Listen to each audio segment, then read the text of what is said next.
Hello everybody. Next lecture start करते हैं। इस लेक्चर में जो हम पीछे जितना फॉर्मलिज्म डेवलप कर रहे थे उसको एक्चुअली अब अप्लाई करने का टाइम आ गया। हम एक्चुअली श्रोडिंगर इक्वेशन को अब सॉल्व करेंगे। ओके। और कुछ इनिशियल कुछ जनरल बातें करने के बाद मैं सबसे पहले सबसे पॉसिबल जो सिंपलेस्ट सिस्टम पॉसिबल है फ्री पार्टिकल उसको सॉल्व करूँगा। ओके।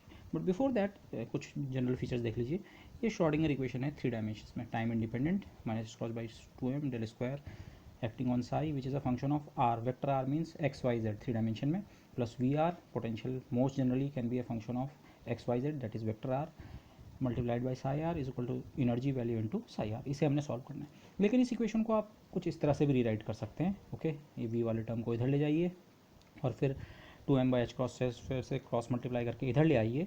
तो यहाँ पे मैं एक सिंबल इंट्रोड्यूस कर रहा हूँ। 2m by H cross times E minus V को मैं सब्स्टिट्यूट कर रहा हूँ K square. That is for a reason, that is 2m by H cross square times E minus the potential. E is the total energy and V is the potential energy. इस quantity को मैं substitute कर रहा हूँ K square. In fact मैं के define करता हूँ, के मैं इस क्वांटिटी का पॉजिटिव स्क्वायर रूट डिफाइन कर रहा हूँ। ओके। ये कन्वेंशन है, कोई नेगेटिव भी ले सकता है but I will work with positive. आप यहाँ पे देख सकते हैं तो इक्वेशन बड़ी शॉर्ट हैंड हो जाती है। अभी ये केवल शॉर्ट हैंड है, इतने बड़े एक्सप्रेशन को हमने केवल ये लिख दिया है। बट द पॉइंट इज के जो एक्सप्रेशन है ये आर कोऑर्डिनेट डिपेंडेंट होता है पोटेंशियल के कारण, बाकी सारी चीज़ें कॉन्स्टेंट्स हैं। 2m h क्रॉस स्क्वायर ई एनर्जी वैल्यू हमारी निकली नहीं है but it would be a constant. तो के की जो डिपेंडेंस है वो कोऑर्डिनेट्स पे है। K is a function of R. Okay. तो इक्वेशन श्रोडिंगर इक्वेशन सिंपली कुछ इस फॉर्म में लिख सकते हैं, या साई को आप बाहर ले लें तो del square plus k square Sai equal to 0। यहाँ पे कुछ मिक्सिंग हो रही है, इनफैक्ट ये 3 डायमेंशनल केस है तो साई सब चीज़ थ्री उसका। और 1 डायमेंशनल केस में अगर आप इसका काउंटर पार्ट देखें तो डेल स्क्वायर की जगह केवल डी2 बाई डी एक्स टू और के square only function of R और साई उस समय जस्ट फंक्शन ऑफ एक्स होगा दिस। ओके। मैं 1 डायमेंशनल केस की इक्वेशंस को कई बार सिंपली साई के डबल डेरिवेटिव को मैं साई डबल डैश पे लिख दूंगा। डिफ्रेंशिएशन वहाँ अलग अलग हमारे पास ऐसा भी हो सकता है, 1 डायमेंशनल इक्वेशन एक्स एक्सिस की भी, वाई की भी, जेड की भी आए, इस एग्जांपल में आएगी तो मैं रेलिवेंट वेरिएबल के रेस्पेक्ट में डिफ्रेंशिएशन को डबल डैश से डिनोट करूँगा, अगर कन्फ्यूजन का चांस नहीं होगा। तो सिंपली श्रोडिंगर इक्वेशन को मैं इस फॉर्म में या इस फॉर्म में लिख सकता हूँ। ये शॉर्ट हैंड है, nothing more than that. But यहाँ से कुछ चीज़ें हम देख सकते हैं। अगर 1 डायमेंशनल केस की बात करें, अगर के हमारा, अगर जो पोटेंशियल है वो किसी रीजन में कांस्टेंट है, हम ये नहीं कह रहे सब जगह पोटेंशियल कांस्टेंट है, लेकिन क्वांटम मैकेनिक्स में हम प्रॉब्लम्स कई बार इस तरह से भी सॉल्व करते हैं, आपने लास्ट सेम में भी किया होगा। रीजन 1, रीजन 2, रीजन 3 या वेल में भी हम इस तरह से सॉल्व करते हैं। एक रीजन में अलग इक्वेशन, दूसरे में अलग सॉल्व की, तीसरे में अलग, और फिर बाउंड्री कंडीशंस। बट अगर आप किसी ऐसे रीजन में श्रोडिंगर इक्वेशन सॉल्व कर रहे हैं जहाँ पोटेंशियल कांस्टेंट है, तो 1 डायमेंशनल केस की बात कर रहा हूँ मैं, तो पोटेंशियल अगर लेकिन कोऑर्डिनेट से इंडिपेंडेंट है, कांस्टेंट का मतलब उस रीजन में वो कोऑर्डिनेट्स के साथ वेरी नहीं करता है, कांस्टेंट है उस रीजन में, तो के भी उस रीजन में एक कांस्टेंट होगा। तो उस रीजन में जो 1 डायमेंशनल श्रोडिंगर इक्वेशन है, अगर आप इसको देखें Sai double dash plus k square, लेकिन तब के स्क्वायर कोऑर्डिनेट से इंडिपेंडेंट हो गया, ये जस्ट एक कांस्टेंट है, एक नंबर है, इनटू साई। और ये equation simply harmonic oscillator equation form की है। ओके। साई डबल डैश या whatever y double dash plus omega square y equal to 0। Okay. और harmonic oscillator, classical harmonic oscillator जो होता है उसकी आपको पता है सॉल्यूशंस जो होते हैं या तो आप साइन और कॉस के रूप में लिख सकते हैं, या positive and negative energy imaginary exponential के टर्म में, e to power plus minus iota के एक्स और साइन के एक्स और कॉस के एक्स। तो ये एक जनरल रिजल्ट आ गया। ये 1 डायमेंशनल केस के लिए है केवल, कि अगर कोई भी ऐसा रीजन जहाँ पोटेंशियल कांस्टेंट है, उस रीजन में जो वेव फंक्शन होगा हमारा श्रोडिंगर इक्वेशन का जो सॉल्यूशन होगा वो या तो इस फॉर्म में लिखिए या साइन के एक्स और कॉस के एक्स दोनों का लीनियर सुपरपोजिशन लेंगे मोस्ट जनरली। Okay this. तो एक रिजल्ट ये है। अच्छा, दूसरी चीज़ ये है, इसके लिए सिंबल मैंने के क्यों यूज़ किया, के यूज़ करने का जो कारण है वो मैं यहाँ पे मैंने रिप्रेजेंट किया है। के को मैंने ये डेफिनेशन ली है दिस। अब अगर आप क्लासिकल मैकेनिक्स में जाए, फिर से एनर्जी में से पोटेंशियल एनर्जी हटाई, एनर्जी होती है kinetic energy plus potential energy, तो पोटेंशियल एनर्जी आपने सब्ट्रैक्ट कर दी तो E minus V is equal to the kinetic energy T. और काइनेटिक एनर्जी का एक्सप्रेशन जो नॉन रिलेटिविस्टिक मैकेनिक्स जहाँ से हम क्वांटम मैकेनिक्स अपनी श्रोडिंगर इक्वेशन लाए हैं, that is p square by 2m। तो आप अगर इसे सिंप्लीफाई करें तो this is simply p upon h cross. और वेव पार्टिकल डुअलिटी का जो एक रिलेशन है, de Broglie relation, P equal to H cross K आप यूज़ करें, so H cross cancels out leaving me with K. तो सिंबल ठीक use है। ये के वो है, मैं सिंबल कुछ और देता तो हमें पता लगता है ये जो के जो वेव वेक्टर होता है उस करस्पॉन्डिंग वेव की वेव लेंथ से जो रिलेटेड और वगैरह वगैरह, वो जो वेव वेक्टर है उसका वेव वेक्टर ही है। तो ये लोकल वेव वेक्टर है। के कांस्टेंट होना जरूरी नहीं है, मैं उस केस की बात नहीं कर रहा हूँ। के लोकली उसकी वेवलेंथ के इन्वर्स को रिप्रेजेंट कर रहा है, टू पाई बाय लैम्डा का जो फैक्टर होता है उसको, तो इसीलिए इसके लिए हमने सिंबल के। बट एक पॉइंट जो आपको ध्यान में रखना है यहाँ पे, ये के जो है ये रियल या इमेजिनरी दोनों हो सकता है अलग अलग केस में, क्योंकि इसकी डेफिनेशन में आ रहा है स्क्वायर रूट ऑफ, या यहाँ पे देखें square root of 2m/h² E minus V. Total energy अगर पोटेंशियल एनर्जी से ज़्यादा है तब तो ये टर्म पॉजिटिव है, स्क्वायर रूट आपका रियल बनेगा।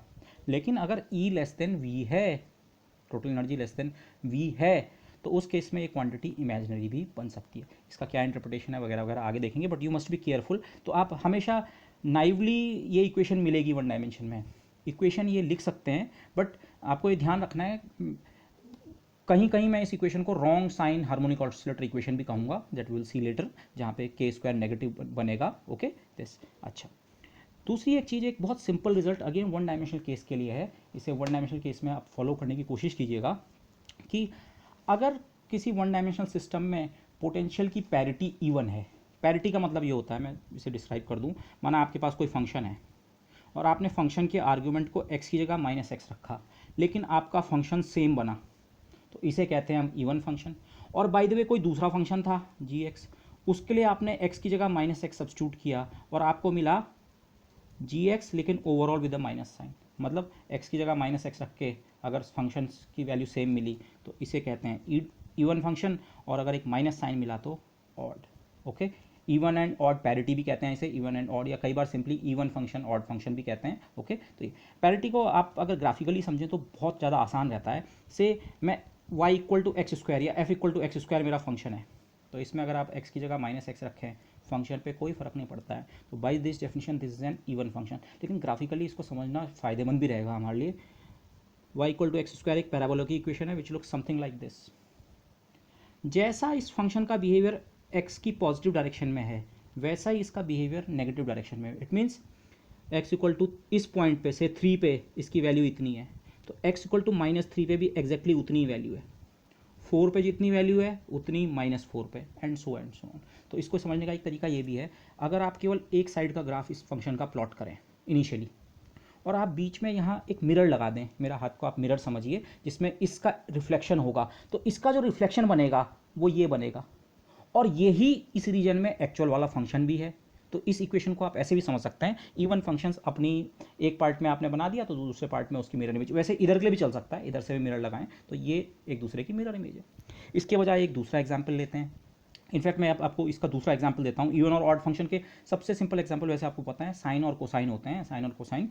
साइन आपको पता है साइन थीटा या साइन एक्स, अगर एक्स की जगह -x रखते हैं तो -sin x बनता है ऑड फंक्शन, और कॉस में x की जगह -x रखें तो कोई फ़र्क नहीं पड़ता है। उसका रीज़न, साइन और कॉस के ग्राफ आप बनाते रहे हैं आज तक, लेकिन आप नॉर्मली ग्राफ यहाँ से बनाते हैं, साइन का ग्राफ आप ऐसे बनाते हैं ये, लेकिन अगर आप इसे नेगेटिव साइड में बनाएं, नेगेटिव वैल्यू ऑफ x या थीटा के लिए, तो ये ग्राफ ऐसा है, समथिंग लाइक दिस। तो इस ग्राफ का बिहेवियर कैसा है, 0 से आगे कोई पॉइंट है, से 45 डिग्री है, π/4, यहाँ पे साइन x फंक्शन की वैल्यू इतनी है। अगर आप नेगेटिव डायरेक्शन में π/4 डिस्टेंस जाएं, साइन -π/4 कितना होता है, हाइट उतनी है, न्यूमेरिकल वैल्यू उतनी है, लेकिन नेगेटिव डाउनवर्ड साइड में है, अपवर्ड साइड में नहीं दिस। तो यही चीज़ माइनस साइन, न्यूमेरिकल वैल्यू बराबर है नेगेटिव वाले पॉइंट पे, but with a minus sign नीचे की ओर है, एंड सिमिलरली ये बाकी पॉइंट्स के लिए भी होता है। तो ये जो है ये है ऑड फंक्शन। तो ऑड फंक्शन को अगेन वो मिरर वाले टर्म्स में आप सोचना चाहें तो, माना आपने साइन पॉजिटिव डायरेक्शन में प्लॉट कर दिया, साइन फंक्शन पॉजिटिव डायरेक्शन में आपने प्लॉट कर दिया। अब अगर मैं इसकी मिरर इमेज लूँ, इस वाले जो ये बना हुआ है, इसको अभी भूल जाइए जो ये नेगेटिव साइड का प्लॉटेड है, अगर मैं पॉजिटिव साइड वाले की यहाँ पे एक मिरर रख के इमेज लूँगा तो वो शायद कुछ ऐसी बनेगी, try to see this and this, something like this.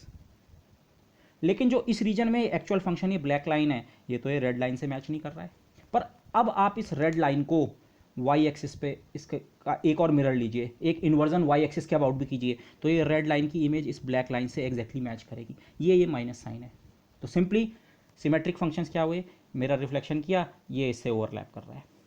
Anti symmetric, हाँ इन्हें हम एंटी सिमेट्रिक फंक्शंस भी कहते हैं। ऑड फंक्शंस रिफ्लेक्शन किया डायरेक्टली, ये इससे मैच नहीं किया, एक और इन्वर्जन करेंगे तब ये इससे मैच करेगा दिस। तो ये है इवन एंड ऑड फंक्शंस। तो हमारा जो रिजल्ट है, let me come back to result, one dimensional case में श्रोडिंगर इक्वेशन में अगर पोटेंशियल की, और हाँ इस फीचर को हम पैरिटी कहते हैं फंक्शन का, कि पैरिटी इवन या ऑड है, या 1 या -1 भी कहते हैं कई बार। इवन पैरिटी को हम 1 और नेगेटिव पैरिटी को -1 से रिप्रेजेंट करते हैं। ओके, हाँ एक पॉइंट और, कोई ज़रूरी नहीं है किसी फंक्शन की पैरिटी इवन या ऑड हो ही हो।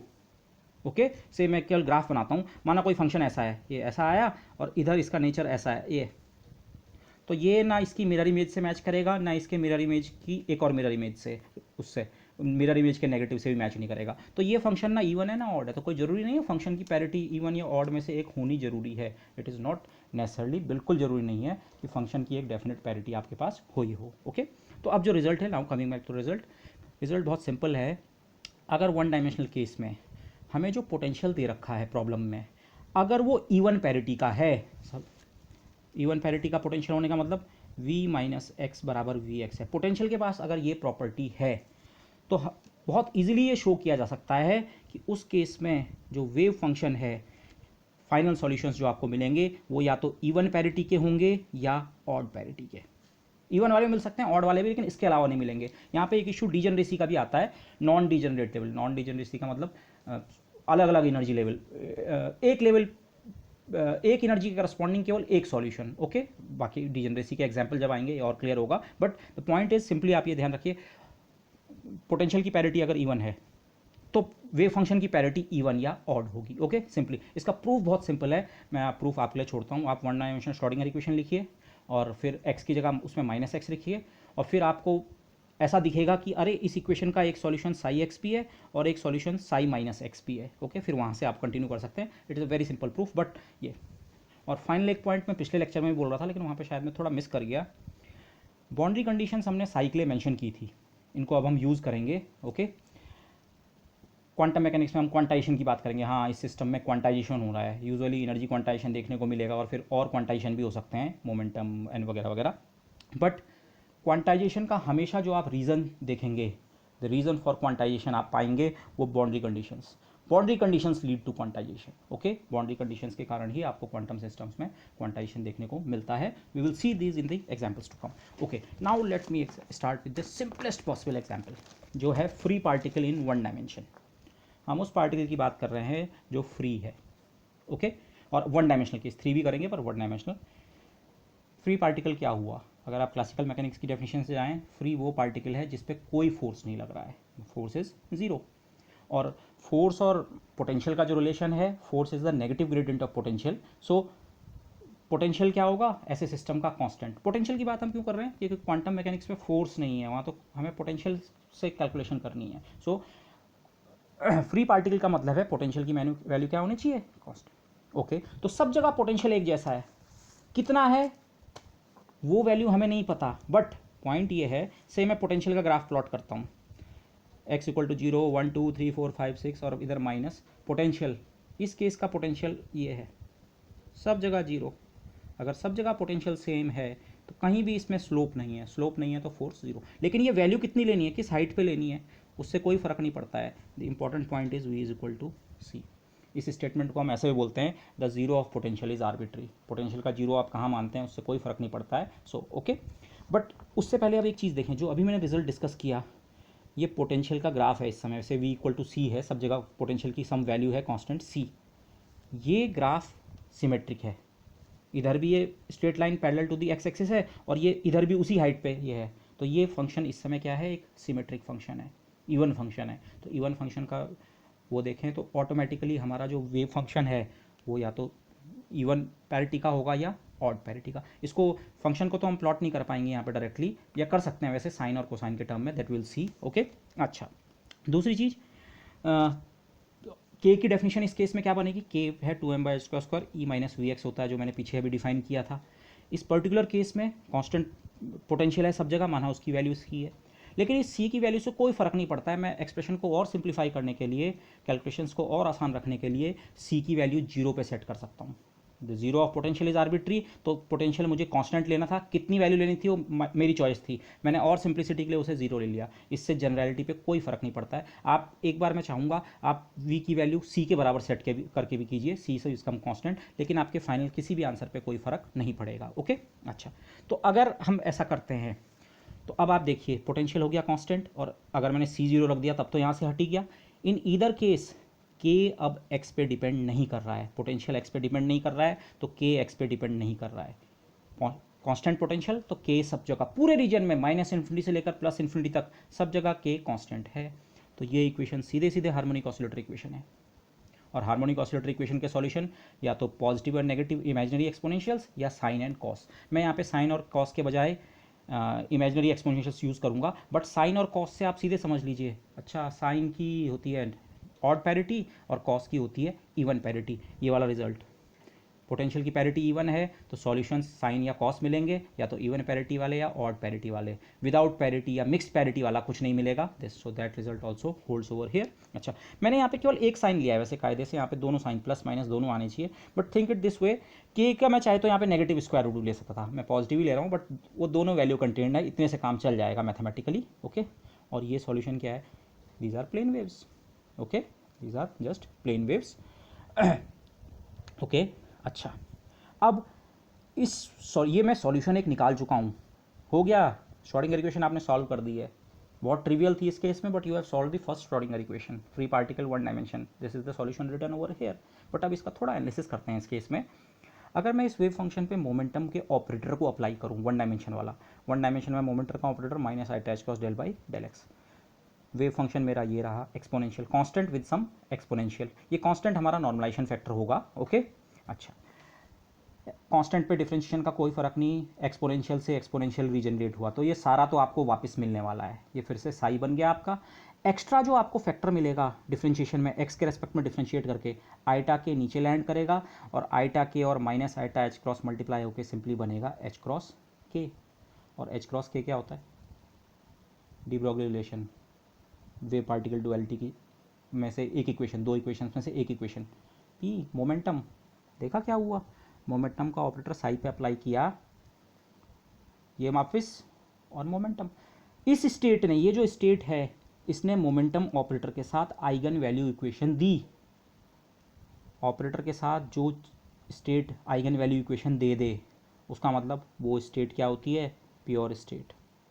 अब इसको डिस्कस मैं आगे करूंगा, बट दिस ओके। अच्छा, सेकंड चीज, आपको के और ई की जो रिलेशन है, उससे आप यहाँ ई की वैल्यू निकाल सकते हैं। के बराबर इसका स्क्वायर रूट है, अब दोनों साइड स्क्वायर करें तो k square equal to 2me by H cross square, cross multiply करें तो ई की वैल्यू इतनी बनती है। और पिछले स्टेप में हमने देखा ये एच क्रॉस के असल में किसके बराबर है? मोमेंटम। इसको इस तरह से, या डी ब्रोगली रिलेशन के टर्म्स में मत सोचिए, इसको इस तरह सोचिए, मोमेंटम ऑपरेटर ने साई पे अप्लाई होकर हमें ये नंबर दिया है, आइगन वैल्यू इक्वेशन दी, तो आइगन वैल्यू इक्वेशन में जो नंबर आता है वो उस चीज़ की वैल्यू है, इस ऑपरेटर की करस्पॉन्डिंग वैल्यू। इस स्टेट में मोमेंटम की डेफिनेट वैल्यू है, और वो कितनी है? एच क्रॉस के। तो मैंने एच क्रॉस के को पी की तरह जगह रखा है, ऐसा सोचिए, मोमेंटम की वैल्यू इतनी है। So energy of the particle जो है सिंपली इतनी, यहाँ से स्क्वायर करके, या अब आप एच क्रॉस के की जगह पी रखें, पी स्क्वायर बाय 2m।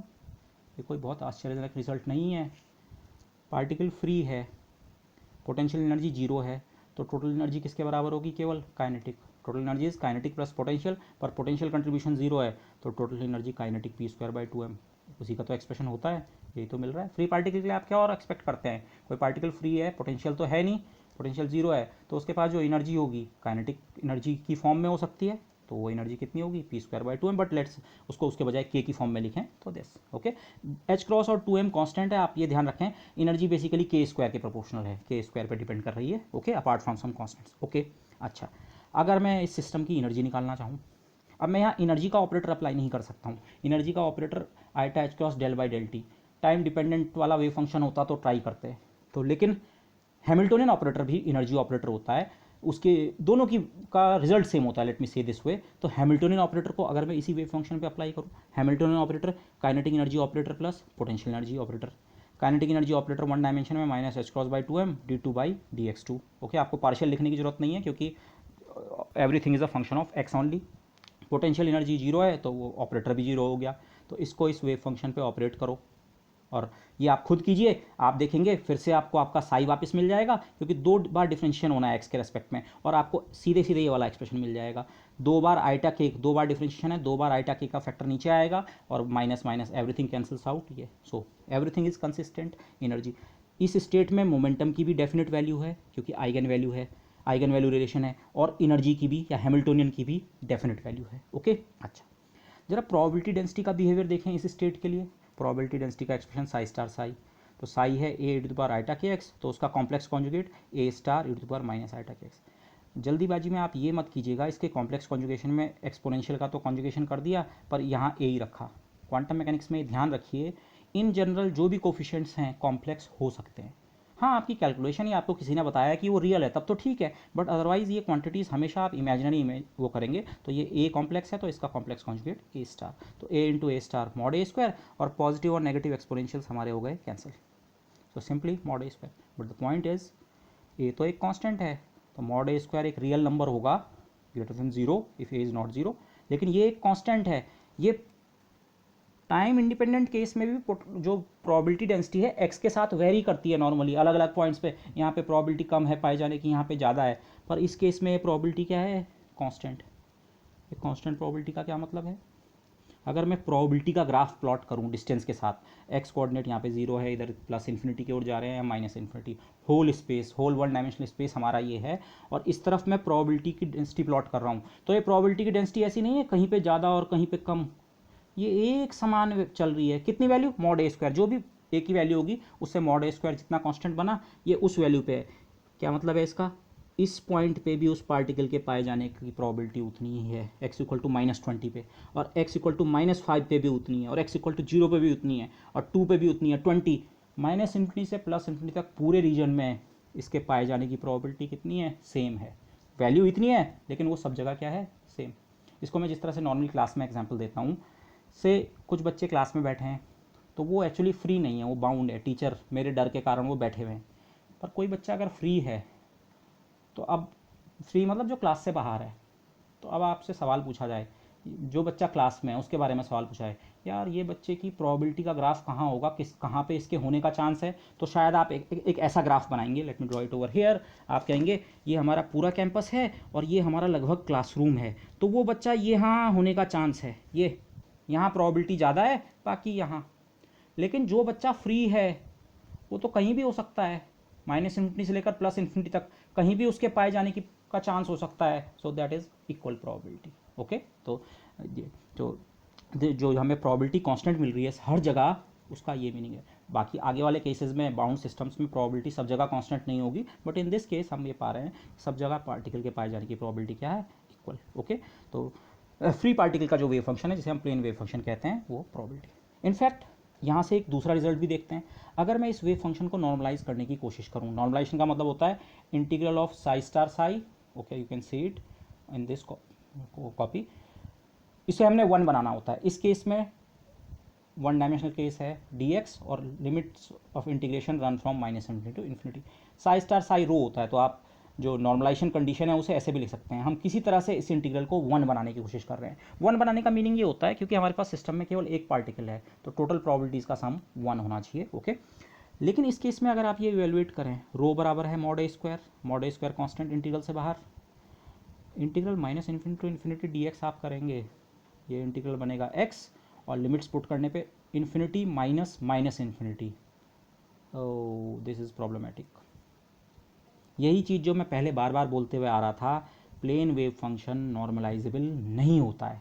अगर इस इंटीग्रल की वैल्यू 10 होती, से फॉर एग्जांपल 10 बनती, तो मुझे पता लग गया था जो मेरा मॉड ए है वो 1/√10 है। 20 होता 1/√20, लेकिन यहाँ तो ये इंटीग्रल इवेलुएट ही नहीं हो सकता है, तो फिर मैं यहाँ पे इसे नॉर्मलाइज नहीं कर सकता हूँ। नॉर्मलाइज नहीं कर पाने का क्या मीनिंग है, अगेन आप इस इंटीग्रल को देखिए, नॉर्मलाइजेशन कंडीशन जब हम अप्लाई करते हैं हम इस इंटीग्रल को 1 बनाने की कोशिश करते हैं। इस इंटीग्रल को 1 बनाने का मतलब क्या है, प्रोबेबिलिटी का जो ग्राफ है, इंटीग्रल आपको पता है डेफिनेट इंटीग्रल का मतलब होता है area occupied by the curve. हम रो का कर्व प्लॉट करेंगे किसी भी केस में, वो माइनस इन्फिनिटी से इन्फिनिटी तक जितना एरिया ऑक्युपाई करेगा उसको हमने किसी तरह से 1 बनाना है, ये आइडिया है नॉर्मलाइजेशन का।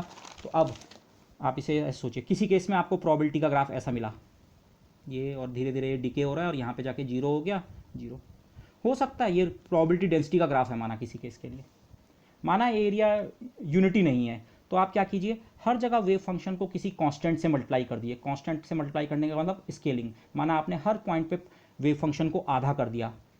ओके, वेव फंक्शन को नहीं, इनफैक्ट प्रोबेबिलिटी डेंसिटी को आधा कर दिया वेव फंक्शन को स्क्वायर रूट का फैक्टर डाल के, तो अब नई प्रोबेबिलिटी डेंसिटी शायद कुछ ऐसी हो जाएगी, हर जगह उस पर वो पुरानी वैल्यू का हाफ। क्वांटम मैकेनिक्स में अगर साई सॉल्यूशन होता है तो ए टाइम्स साई किसी कांस्टेंट से मल्टीप्लाई करके वो भी सॉल्यूशन होता है। एक साई के साथ आपको ये प्रोबेबिलिटी का ग्राफ मिला, ए टाइम्स साई के साथ ये वाला नॉर्मलाइज नहीं है तो इसको छोड़ो, इस वाले को इस्तेमाल कर लो। इसके अंडर एरिया आपने एग्जैक्टली कितना बना दिया, यूनिटी। तो स्केलिंग करके अगर ग्राफ आपका यूनिट एरिया कवर नहीं कर रहा है तो हर पॉइंट पे उसको 2 गुना, 3 गुना, 4 गुना, ए गुना, इन जनरल ए गुना करके आप एरिया को यूनिटी बना सकते हैं, सारी प्रोबेबिलिटीज़ का सम 1 कर सकते हैं। तो वही नॉर्मलाइजेशन है। लेकिन फिर यहाँ नॉर्मलाइजेशन क्यों नहीं हो पा रहा? यहाँ जो प्रोबेबिलिटी का ग्राफ है ये ऐसा है, ये चलता जा रहा है। ये प्रोबेबिलिटी का ग्राफ पूरा अगर आप देखें ये एक रेक्टेंगल बनेगा, area occupied by the curve, लेकिन ये ग्राफ रन हो रहा है -इन्फिनिटी से इन्फिनिटी तक। अब इस ग्राफ की हाइट कुछ है, जितनी भी रही हो, माना आप एच ले लूँ मैं। इस ग्राफ का एरिया कितना है, इस डेफिनेट इंटीग्रल की वैल्यू h इंटू इन्फिनिटी। आप ये सोचें, अच्छा पिछले केस की तरह मैं ग्राफ को थोड़ा छोटा कर दूं, हाइट कम कर दूं, तो शायद मेरा इंटीग्रल फाइनाइट हो जाए। अरे आप हाइट को कम भी कर देंगे, इतना कम भी कर देंगे, लेकिन इस रेक्टेंगल की विड्थ कितनी है, इन्फिनिटी। हमारा वेव फंक्शन कहीं पे जाके डिके कर ही नहीं रहा है, इन्फिनिटी पे, पॉजिटिव इन्फिनिटी पे जाके डिके नहीं कर रहा है, नेगेटिव इन्फिनिटी पे डिके नहीं कर रहा है प्रोबेबिलिटी का ग्राफ। तो जो टोटल एरिया ऑक्युपाइड है वो हमेशा क्या रहेगा, इन्फिनिटी। इसीलिए वो जो ट्रिक है कि साइज का एरिया यूनिटी नहीं है तो सी टाइम्स साई या ए टाइम्स साई इस्तेमाल कर लो अप्रोप्रिएट ए की वैल्यू डिटरमिन करके, वो ट्रिक यहाँ काम नहीं करती है। इसीलिए हम कह रहे हैं ये क्या है, नॉन नॉर्मलाइजेबल वेव फंक्शन। बट उसके बावजूद भी इस वेव फंक्शन को कहीं कहीं पे यूज़ किया जाता है, एक हम आगे डिस्कस करेंगे। इसका नॉर्मलाइजेशन फेल होता है आता है, लेकिन हम एक ट्रिक यूज़ करते हैं आगे, बॉक्स नॉर्मलाइजेशन, तो वो वहाँ पे बात करेंगे इसकी। बट द पॉइंट इज़, अगर मैं यहीं पे अपना इस रिजल्ट को टर्मिनेट कर सकता हूँ, फ्री पार्टिकल को मैं सॉल्व कर चुका हूँ। ये रहा वेव फंक्शन, ये रहा energy value. Schrodinger equation solve करने का यही मतलब होगा, आप सिस्टम की मुझे आइगन वैल्यूज़ बताइए और eigen functions, these are the eigen functions, wave functions, और करस्पॉन्डिंग जो एनर्जी वैल्यू है, ये एनर्जी की वैल्यूज़ हैं दिस।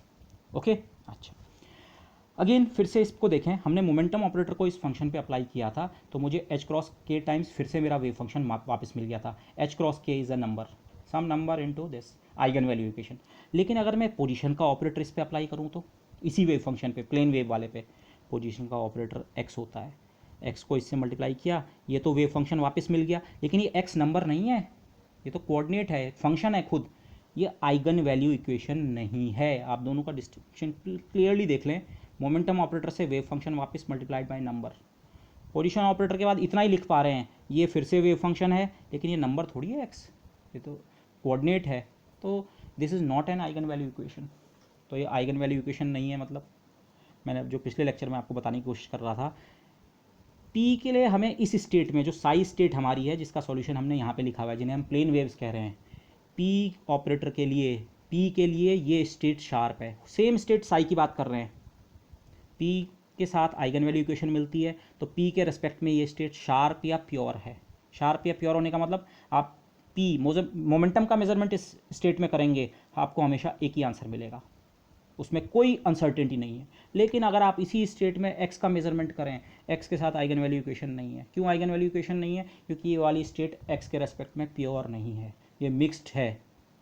ओके, इनफैक्ट वो जो इसमें स्प्रेड है, इसमें तो इनफैक्ट इसमें तो इनफाइनाइट स्प्रेड है, वो उसी के टर्म्स में देखो, ये पार्टिकल को क्या आप लोकलाइज कर सकते हैं, ये लगभग इस रीजन में होगा, यहाँ से यहाँ तक, या यहाँ से यहाँ तक, या यहाँ से यहाँ तक। प्रोबेबिलिटी का ग्राफ देखो, सब जगह प्रोबेबिलिटी बराबर है, तो आप किसी को कैसे बता पाएंगे यार इसके मिलने का चांस यहाँ पे ज़्यादा है, यहाँ ढूंढो, अरे ये तो -इन्फिनिटी से +इन्फिनिटी तक सब जगह बराबर प्रोबेबिलिटी है, तो जो इसकी पोजीशन की अनसर्टेनिटी है वो कितनी है, इनफाइनाइट। मोमेंटम बिल्कुल प्रिसाइज है, लेकिन पोजीशन में ये क्या है, पोजीशन में अनसर्टेनिटी किस ऑर्डर की है, इनफाइनाइट। इसको फिगर में मैं इस तरह से दिखा सकता हूँ, अगर हम मोमेंटम इस सिस्टम की बात करें, मोमेंटम का एक डेफिनेट आंसर है h क्रॉस k के बराबर, ये h क्रॉस k जो आइगन वैल्यू मिली थी, ये h क्रॉस k डेफिनेट एक आंसर।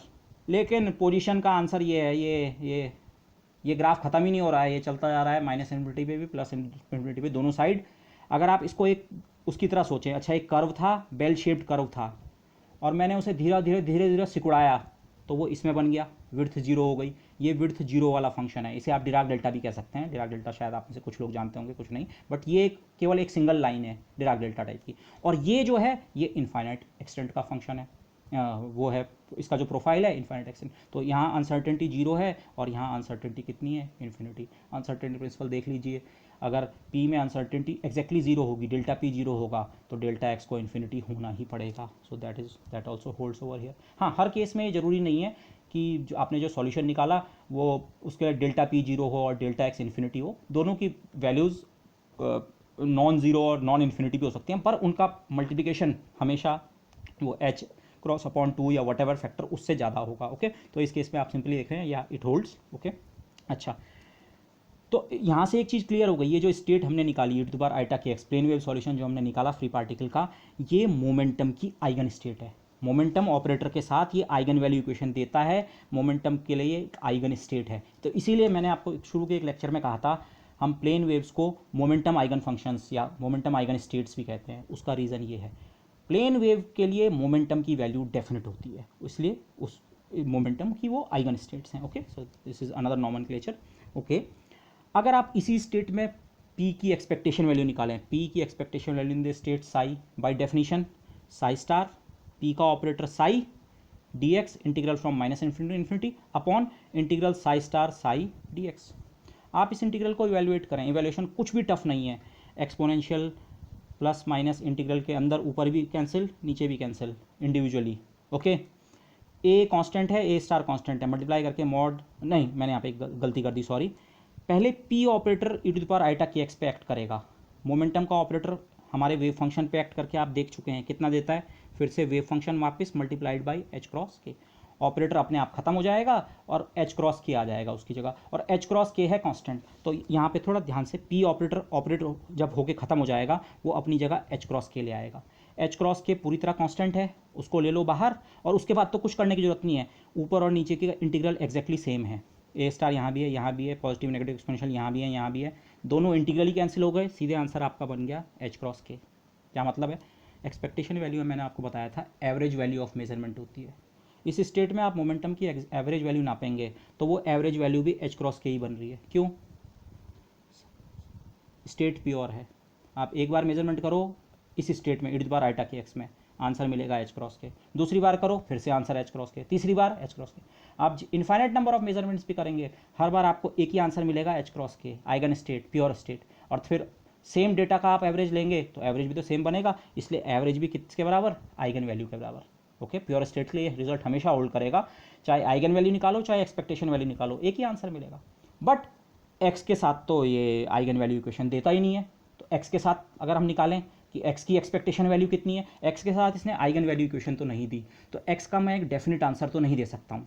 लेकिन चलो एवरेज की बात करते हैं, तो एवरेज जरा निकालें, ये एक्स का ऑपरेटर एक्स ही होता है, Sai star operator psi upon integral Sai star Sai. यहाँ पे एक्सपोनेंशियल्स इंडिविजुअली दोनों इंटीग्रल में कैंसिल हो गए, क्योंकि इस समय ऑपरेटर जो है वो सिंपली मल्टीप्लिकेटिव है, तो उसका और कोई रोल नहीं है। ए स्टार ए दोनों जगह से बाहर आया, न्यूमरेटर डिनोमिनेटर में कैंसिल हो गया, सिंपली आपका बचा integral minus infinity infinity x D x. और इस इंटीग्रल को आप इवेलुएट करें एक्स स्क्वायर बाई 2 और लिमिट्स पुट करके जीरो। लिमिट को आप इस तरह से पुट कर सकते हैं, अगर इन्फिनिटी से आपको दिक्कत हो रही है, आप ये सोचिए लिमिट है माइनस ए से प्लस ए तक, और बाद में हम ए को इन्फिनिटी रख देंगे तो वो minus infinity two plus infinity बन जाएगा। बट आप लिमिट्स अगर माइनस ए से ए तक भी रखें, ये इंटीग्रल कितना बन रहा है, zero. Average value of x जो है वो जीरो है, एवरेज पोजीशन, इसको आप समझ पा रहे हैं, average value of x zero क्यों आई, इसको देखते हैं। इस पार्टिकल को अगर आप लोकेट करने जाएं, पहली बार आपने एक बार इस स्टेट में पार्टिकल क्रिएट किया, आपने उसको कैमरे से उसकी फ़ोटो खींची, फ़ोटो खींचने का मतलब ये है आप उसकी पोजीशन को डिटेक्ट कर रहे हैं कैमरे में, कि फ़ोटो में जहाँ दिखेगा अरे यहाँ पे दिखा, अरे ये तो यहाँ पे था। फिर आपने दूसरी बार उसी स्टेट में पार्टिकल प्रिपेयर किया, फिर से देखा, अब वो फ्री पार्टिकल है, उसने हमेशा यहीं थोड़ी रहना है, एच क्रॉस के मोमेंटम की तरह थोड़ी है शार्प आंसर, कभी यहाँ मिलेगा और कभी यहाँ मिलेगा और कभी यहाँ और कभी यहाँ और कभी यहाँ, और सब जगह प्रोबेबिलिटी पाए जाने के बराबर है। तो जब आप लार्ज नंबर ऑफ एक्सपेरिमेंट कर चुके होंगे, 10,000, 10 करोड़, 1 खरब एंड सो ऑन, जितनी बार वो यहाँ मिलेगा एक्स इक्वल टू -3, उतनी बार एक्स इक्वल टू +3 पे मिलेगा, एक्स इक्वल टू -4 पे जितना बार मिलेगा एक्स इक्वल टू +4 पे भी उतनी बार। तो अगर आप इन सब का एवरेज लें, अच्छा उसकी एवरेज पोजीशन क्या है, तो average position x equal to 0 तो बनेगी। लार्ज नंबर ऑफ मेजरमेंट्स के लिए जो एवरेज है जितनी बार वो नेगेटिव वैल्यूज़ पे मिला हर पॉइंट पे, उतनी बार पॉजिटिव वैल्यूज़ के हर पॉइंट पे मिला, तो the average would come out to be 0। This is what this means. ये एक बहुत सिंपल एग्जांपल है, मैं फिर रिपीट कर रहा हूँ, बट इसमें जो पीछे हम चीज़ों की बात कर रहे हैं, ये आइगन वैल्यू क्लियर हो जाती है, काफ़ी हद तक क्लियर हो जाती हैं। सो दिस इज़ व्हाट, तो the average value of expectation is 0। Position के बारे में डेफिनेट आंसर तो नहीं था, क्योंकि आइगन वैल्यू रिलेशन इस समय नहीं था पोजीशन के साथ, बट पोजीशन की एवरेज वैल्यू इंसिडेंटली इस केस में 0 आई। हर केस में नहीं आएगी, बट इस केस में ये 0 आई। मोमेंटम की आइगन वैल्यू इक्वेशन थी, तो उसका एवरेज वैल्यू भी उतनी आएगी। ओके, हाँ, एक फीचर जो इस केस में मिस कर रहा है, जो हम अगले केस में ही देख पाएंगे जब पोटेंशियल वेल की बात करेंगे, यहाँ बाउंड्री कंडीशन कोई नहीं है, आपका पूरा रीजन एक जैसा है, तो कहीं बाउंड्री कंडीशन अप्लाई करने की गुंजाइश नहीं है। Okay, apart from the wave function must go to 0, पर वो भी पॉसिबल नहीं है। तो क्योंकि कोई बाउंड्री कंडीशन नहीं है, इसलिए क्वांटाइजेशन यहाँ देखने को नहीं मिलेगा। ओके, मैंने पहले भी कहा क्वांटाइजेशन का हमेशा रीज़न आप देखेंगे बाउंड्री कंडीशन से होता है, तो यहाँ पे हमें क्वांटाइजेशन देखने को नहीं मिलेगा। मतलब क्वांटाइजेशन नहीं देखने को मिलेगा, मतलब के पे कोई कंडीशन नहीं मिली हमें।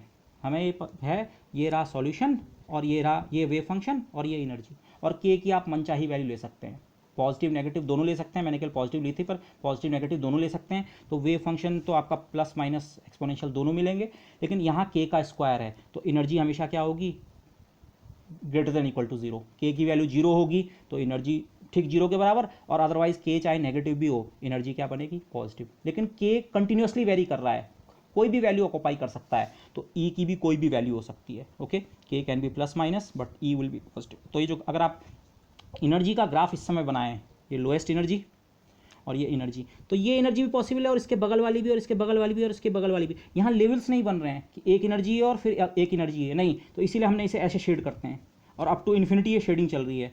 यहाँ पे कोई भी एनर्जी की वैल्यू पॉसिबल है, तो यहाँ पे एनर्जी क्वांटाइजेशन देखने को नहीं मिल रहा है। ओके, हाँ, अगर मैं शुरू में जो मैंने आपको कहा था, अगर मैं पोटेंशियल की वैल्यू 0 के बजाय सी, सम वैल्यू सी पे सेट करता, तो तब क्या चेंज होता, सारे फीचर्स आपको सेम देखने को मिलते, बस एनर्जी की मिनिमम वैल्यू 0 के बजाय सी होती। ओके, ये आप खुद करके देखिए, दैट इज इजी इनफ।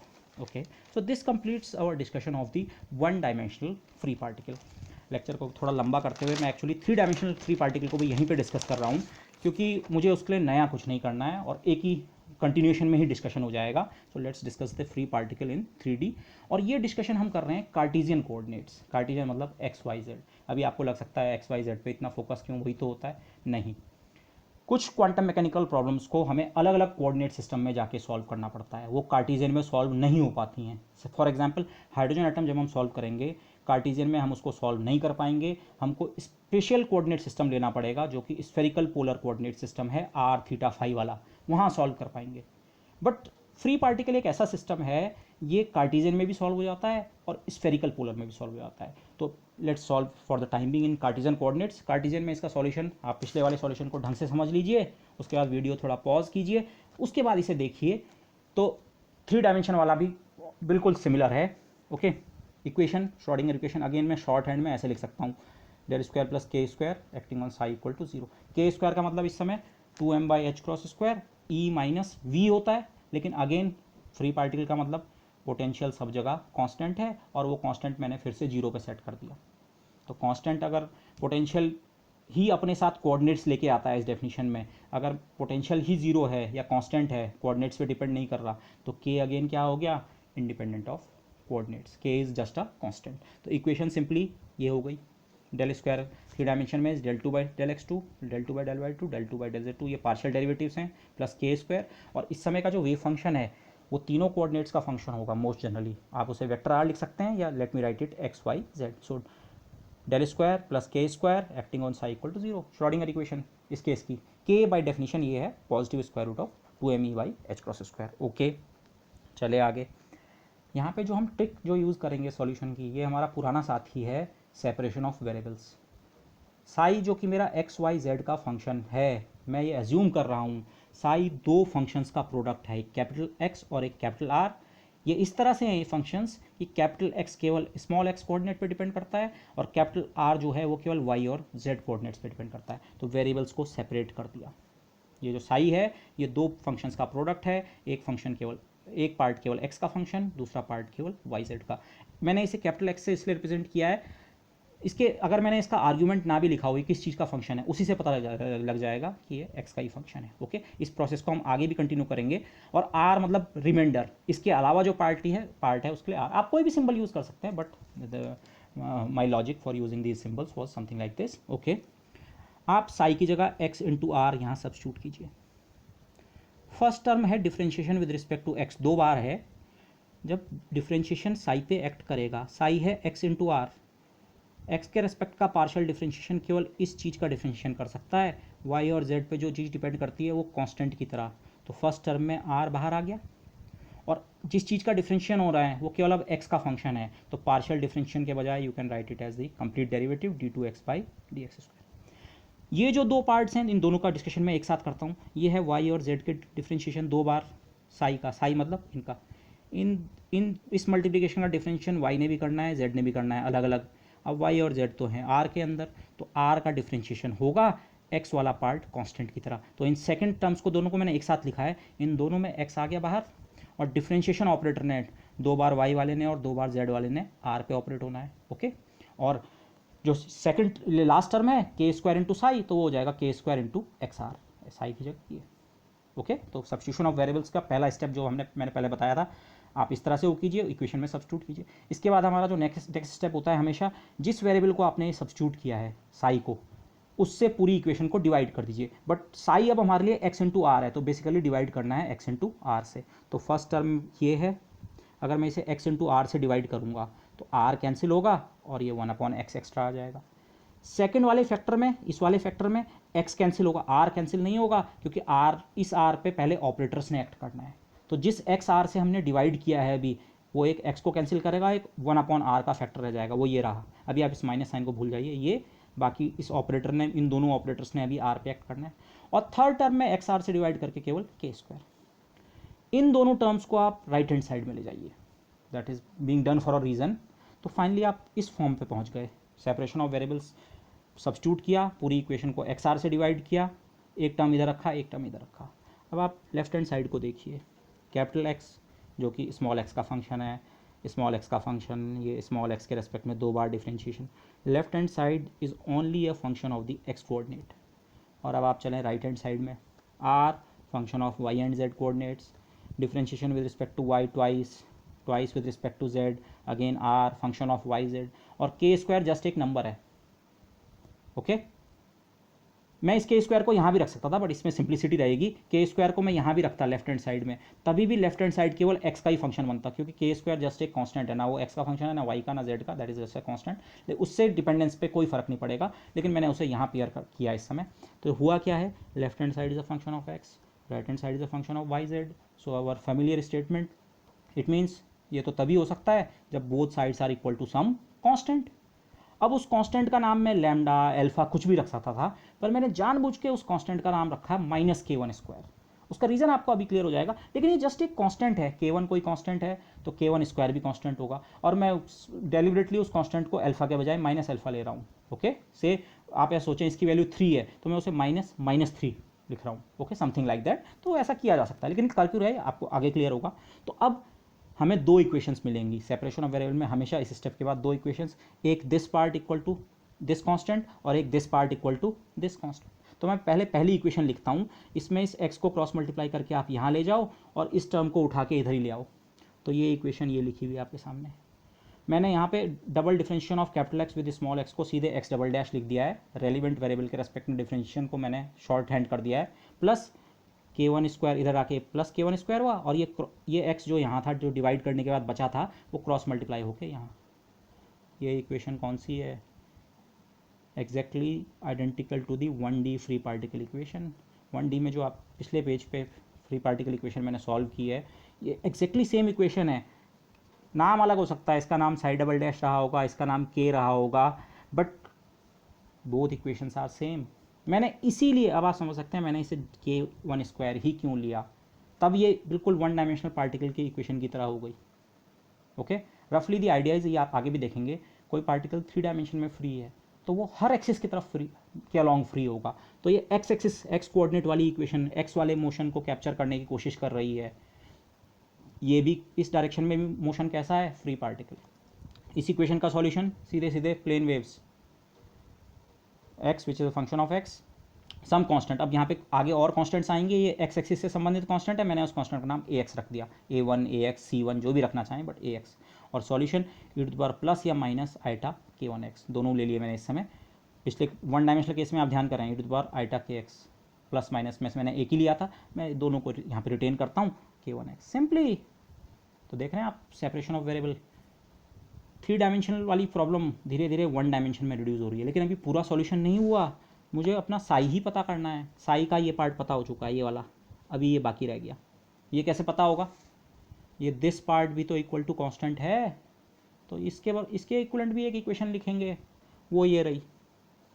मैंने ये जो r डिनोमीटर में था इसे क्रॉस मल्टीप्लाई किया और टर्म्स को रीअरेंज किया, ये आप खुद इतना आप करके देख लें तो आपको इक्वेशन ये मिलेगी, del2/del y2 plus del2/del z2 acting on r plus k² minus k1² acting on r multiplied by r बोलना चाहिए। देखो k² भी एक कांस्टेंट है, ये एनर्जी से रिलेटेड है, और k1² एक अननोन कांस्टेंट है जो हमने इस स्टेप में इंट्रोड्यूस किया था, लेकिन this whole is a constant.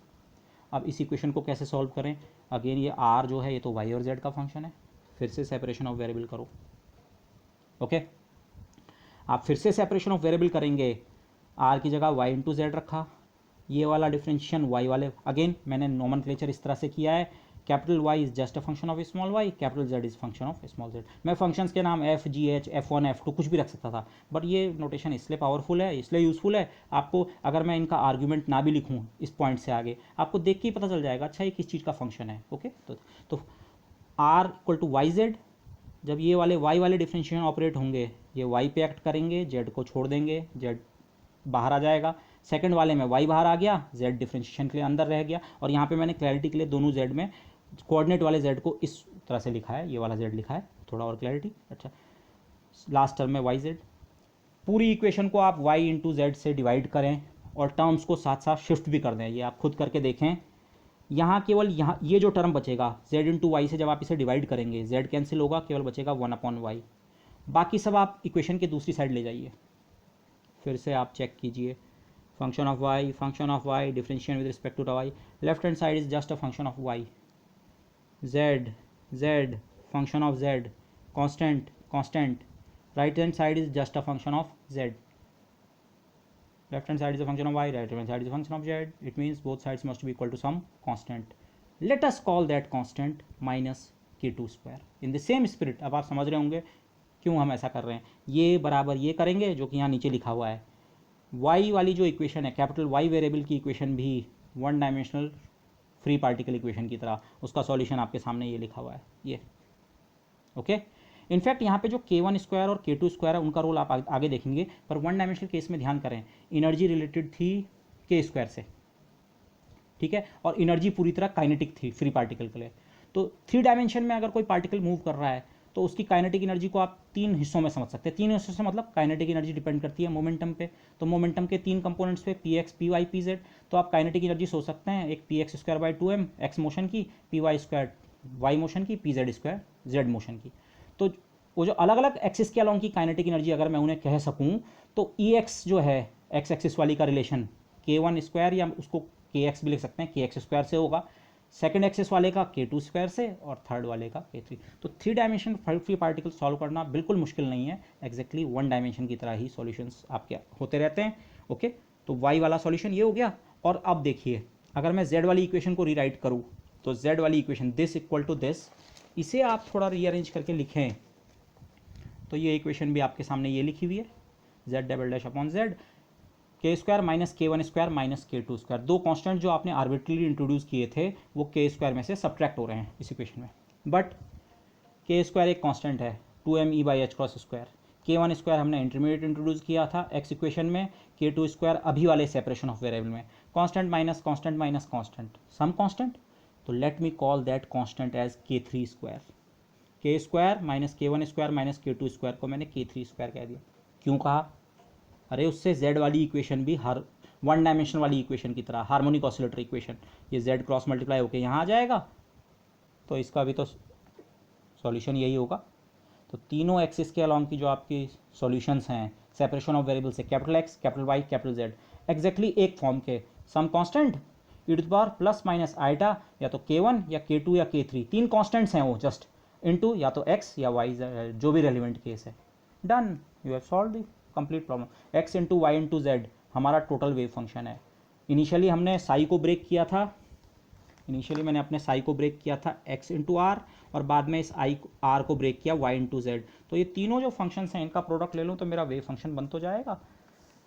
This total wave function ये रहा, पहले वाले का कांस्टेंट, दूसरे का कांस्टेंट, तीसरे का constant, e to the power सारे एक्सपोनेंशियल्स आप एक साथ कंबाइन कर सकते हैं। तो प्लस माइनस, पहले वाले से आपको मिलेगा प्लस माइनस आइटा कॉमन लिया k1x, दूसरे वाले से k2y, और तीसरे वाले से k3z। ये इस इक्वेशन को लिखने का एक और बेटर तरीका है, आप एक वेक्टर k इंट्रोड्यूस कर दीजिए। k वेक्टर हम इंट्रोड्यूस कर रहे हैं, जहाँ k वेक्टर की डेफिनेशन ये लिखी हुई है, k1i plus k2j plus k3k। Okay, उसके कंपोनेंट्स हैं k1 k2 k3। तो आप इसे चेक कीजिए, ये k डॉट आर ई तो है k1x प्लस k2y, तो मैं इसे शॉर्ट में ही लिख सकता हूँ। लेकिन ये वेक्टर मैंने आर्बिट्रली इंट्रोड्यूस नहीं किया है, इसकी कंसिस्टेंसी आप चेक कीजिए। अगर कोई वेक्टर के कंपोनेंट्स इतने हैं तो खुद उस वेक्टर के मैग्नीट्यूड का स्क्वायर कितना होता है, k स्क्वायर कितना होगा, k1 square plus k2 square plus k3 square. ये इक्वेशन आपको पहले मिल चुकी है। जब मैंने इस क्वांटिटी को k3 स्क्वायर के बराबर रखा, इसको आप रीअरेंज कीजिए, k1 स्क्वायर k2 स्क्वायर इधर लाओ, k square equal to k1 square plus k2 square, this is everything is going okay. तो इसीलिए थ्री डायमेंशनल इक्वेशन का सॉल्यूशन कुछ भी नहीं है, वो 3 वन डायमेंशनल सॉल्यूशंस का प्रोडक्ट है। और जो एनर्जी है वो तीनों का सम है। मैं एनर्जी इसलिए कह रहा हूँ सम, एनर्जी मैंने पिछले केस में आपको बताया था, apart from constant h cross by 2m, energy k square पे डिपेंड कर रही है। x एक्सिस वाली एनर्जी, y वाली, z वाली, total energy, something like that. और टोटल वेव फंक्शन ये रहा, इसको आप बोलेंगे ये हमारी है एक 3 डायमेंशनल प्लेन वेव। ओके, तो दिस सॉल्व्स, ये हो गया सॉल्यूशन। और एनर्जी का एक्सप्रेशन आप फाइनली लिखना चाहें, एनर्जी का रिलेशन हमें ये था, जो k और E के बीच का रिलेशन था, k मैंने डिफाइन किया था ये, यहाँ से आप E की वैल्यू लिख सकते हैं again h cross square k square by 2m। तो आप ये लिख दीजिए, ये लिख दीजिए, और साथ में ये एक्सप्रेशंस लिख दीजिए। Okay, this, our job is done. ये एनर्जी, ये वेव फंक्शन। बाकी similar to one dimensional case, बाकी चीज़ें आप खुद इसमें टेस्ट कर सकते हैं, इवन आप वर्बली टेस्ट कर सकते हैं। प्रोबेबिलिटी डेंसिटी की वैल्यू आप कंप्यूट करेंगे, मॉड ए स्क्वायर कांस्टेंट होगी प्रोबेबिलिटी सब जगह। प्रोबेबिलिटी का ग्राफ आपकी बार 3 डायमेंशनल ग्राफ बनेगा, स्पेस में हर पॉइंट पे ये ऊपर नीचे सब जगह प्रोबेबिलिटी बराबर है कितनी, mod a square equal probability everywhere. इसीलिए इसको फिर से नॉर्मलाइज नहीं कर पाएंगे हम, नॉर्मलाइजेशन का इंटीग्रल आपका फाइनाइट कभी भी नहीं हो सकता है इस केस में, नॉन नॉर्मलाइजेबल है। मोमेंटम की वैल्यू आप निकालेंगे, मोमेंटम के अलग अलग कंपोनेंट निकालो, या सीधे minus iota h cross del operator, 3 dimension में मोमेंटम का ऑपरेटर सीधे ये होता है minus iota h cross del. आप इसको इस पर अप्लाई करके देख लीजिए। यहाँ पे आप एक ट्रिक भी सीख लीजिए, आइटा के एक्स पे del by del x apply होता है तो वो नीचे आइटा के लेके आता है, के वहाँ पे केवल मैग्नीट्यूड है।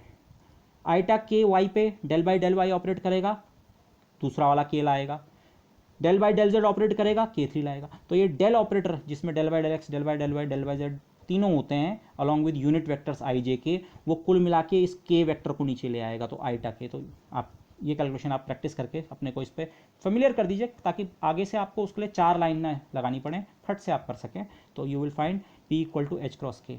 मोमेंटम की एक डेफिनेट वैल्यू बनेगी, momentum operator eigen value equation satisfy करेगा, तो मोमेंटम की वैल्यू क्या है, शार्प कितने के बराबर, एच क्रॉस के। पोजीशन की अनसर्टेनिटी इनफाइनाइट, उसे आप प्रोबेबिलिटी से भी इंटरप्रेट कर सकते हैं पहले ही, सब जगह पाए जाने की प्रोबेबिलिटी बराबर है, तो ये तो कहीं लोकलाइज्ड है ही नहीं कि आप बोल सकें हाँ ये लगभग यहाँ है, ये तो कहीं भी पाया जा सकता है फ्री। एनर्जी का रिलेशन ये मैंने लिखा था ये रहा, बल्कि मुझे इसे वेक्टर फॉर्म में लिखना चाहिए, हमने के वेक्टर इंट्रोड्यूस किया था। अगेन क्वांटाइजेशन आपको यहाँ देखने को नहीं मिलेगा, बाउंड्री कंडीशंस कुछ नहीं है, स्पेक्ट्रम होगा कंटिन्यूस, के की वैल्यूज़ पे कोई रिस्ट्रिक्शन नहीं है, के की कोई भी वैल्यू हो सकती है और के की कोई भी वैल्यू हो सकती है। तो एनर्जी पे केवल एक रिस्ट्रिक्शन है, एनर्जी केवल 0 या 0 से ज़्यादा होगी, क्योंकि के का स्क्वायर आ रहा है इसमें, तो एनर्जी मिनिमम 0 होगी, के 0 है तो एनर्जी 0, अदरवाइज एनर्जी क्या होगी, पॉजिटिव ही होगी, 0 से लेकर कंटिन्यूस कोई भी एनर्जी हो सकती है। अगेन अगर मैंने पोटेंशियल को 0 ना लेके सी लिया होता तो एनर्जी की मिनिमम वैल्यू 0 ना होकर कितनी होती, सी। इसको मैं यहाँ पे आपको बता ही देता हूँ, टोटल एनर्जी होती है काइनेटिक प्लस पोटेंशियल। ये काइनेटिक एनर्जी का एक्सप्रेशन है जो हमारा ये वाला टर्म आ रहा है, क्योंकि हमने पोटेंशियल एनर्जी जीरो ली है। ये जो हमारा कंट्रीब्यूशन एच क्रॉस स्क्वायर के स्क्वायर बाई 2m आ रहा है, 1 डायमेंशन में ये और 3 में ये, टोटल एनर्जी एक्चुअली हमारी इतनी है। मैंने v ज़ीरो लिया तो टोटल एनर्जी का एक्सप्रेशन ये। अगर आप v बराबर c लेते, माना 10 यूनिट्स, 10, तो total energy kinetic plus 10 units. Kinetic energy अगर जीरो भी हो, पार्टिकल का आप क्लासिकल मैकेनिक्स के सेंस में सोचें, मोशन नहीं है, तभी पोटेंशियल एनर्जी के कारण उस पर 10 यूनिट एनर्जी तो हमेशा रहेगी। तो मिनिमम कहाँ से स्टार्ट होगा, 10 से। इन जनरल केस अगर ये सी है तो ये बाकी सारे फीचर्स क्या रहेंगे, same. So this long lecture concludes our discussion of the simplest system possible in 1 and 3 dimensions, the free particle। लेकिन इस एग्जाम्पल को आप डिटेल में समझने की कोशिश कीजिए।